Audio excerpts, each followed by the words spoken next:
3 reasons the housing market is on the road to recovery. That's what we're going to cover in this monthly market report. This is for you if you are a real estate agent, a financial advisor, or attorney interested in market data to help you advise a client, or perhaps you are that potential buyer or seller looking for some direction. I'm Paulo Rodriguez. I've been a mortgage professional since 2005, and here is the market data that you need to make an informed buying or selling decision, or help your client do the same. A study by Redfin said that only 28 out of 1,000 US homes have changed hands in 2025, the lowest turnover rate in 30 years. Now, don't confuse turnover with tenure. Tenure is how long people stay in their homes. Turnover is how many homes are selling, as in the velocity of home sales, as compared to population growth.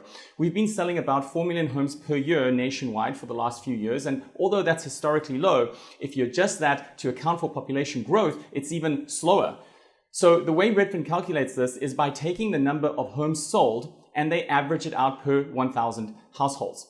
And if you look at this graphically, this is what it looks like. The orange bar here on the right is 2025, so 27.7 homes sold per 1,000 this year. Since we haven't completed the year, 2025 is likely to exceed 24 and 23. But if we look at this and you go back and compare prior years, you can see just how slow we have been since rates shot up. 2023, 24, and 25 will likely go down as some of the slowest home sales years when adjusted for population growth in recorded history. And the media, of course, doesn't understand how to read this. They see that there are very few transactions happening compared to prior years, and so they call that a crash. And yet values haven't crashed. They've been saying it for years. You've heard me say they're wrong for years, and we can still see that values haven't crashed. But the point I'm trying to get to is that there are signs that we are turning the corner and headed back towards a normalized sales velocity. If we look at the culprits that have most contributed to the lack of sales velocity, there are really 3 main reasons. Affordability challenges have kept buyers on the sidelines. Sellers have been unwilling to give up their low mortgage rates because 70% of people that have a mortgage have a rate that is less than 5%. And lastly, economic uncertainty has made buyers cautious. But the housing market is starting to move again. We've just gotten through an election cycle, the government shutdown has ended, and the housing market is turning a corner and onto the road to recovery, and there are 3 main reasons for that. The first one being mortgage rates have been decreasing for most of this year in 2025, and they're lower than they've been in the last couple of years. That's important.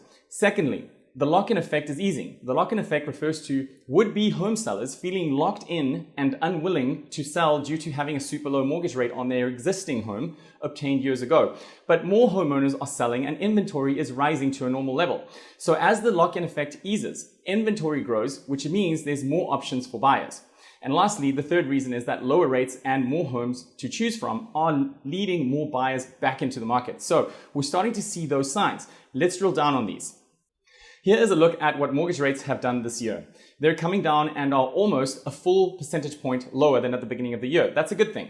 As a matter of fact, according to ICE, who is a company that has a lot of data on mortgage applications, home affordability hit its best level in more than 2.5 years in September, driven by easing rates and a pullback in prices. Here is a quote from ICE. As of mid-September, with 30-year rates at 6.26%, it required 30% of the median household income to make the monthly principal and interest payment on the average price home, down from 32% early this summer and a peak of more than 35% in late 2023. Now, that is still way too high, but my point is right now we're starting to see some signs that it's improving. And the other thing that's improving is the lock-in effect, as I mentioned earlier. Here is a quote from Redfin that speaks to that.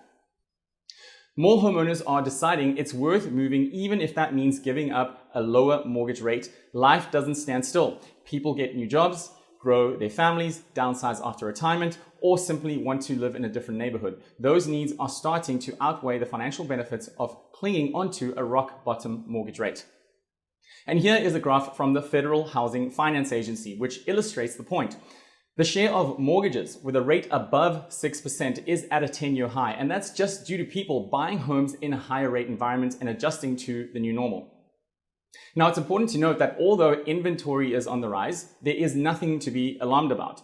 Take a look at this graph from Realtor.com. If you look on the left, you'll see 2017, 18, and 19, and I single out those years because they were the last normal years before the pandemic came about and inventory became depleted. Inventory levels now are simply approaching those normal levels that we had pre-pandemic. There is nothing to be concerned with there. So there you have it. Rates have come down, the lock-in effect is thawing, and inventory is rising, creating more options for buyers, which is piquing their interest. Those are the reasons that we're on the road to recovery after these years of slow sales velocity. And that's reflected by the fact that, according to the Mortgage Bankers Association, mortgage applications are up 20% from a year ago. That's a wrap for the December market report. I appreciate you listening in.